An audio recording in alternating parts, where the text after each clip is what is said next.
Salutare! Am un mesaj pentru tine.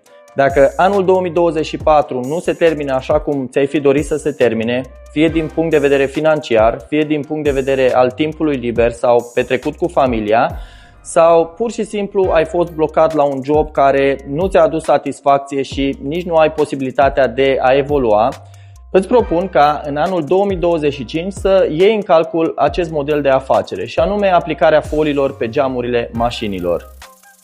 Este o afacere destul de profitabilă, o poți începe din timpul tău liber fără să fii nevoit să renunți la veniturile actuale și nu necesită o investiție foarte mare. În luna februarie mai este un singur loc disponibil la cursul de aplicare folii pe geamuri.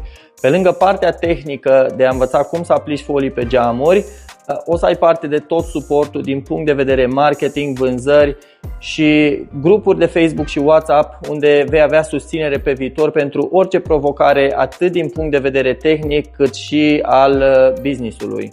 Dacă ești interesat de această oportunitate, lasă-mi un mesaj în privat și hai să vedem dacă acest program este potrivit și pentru tine.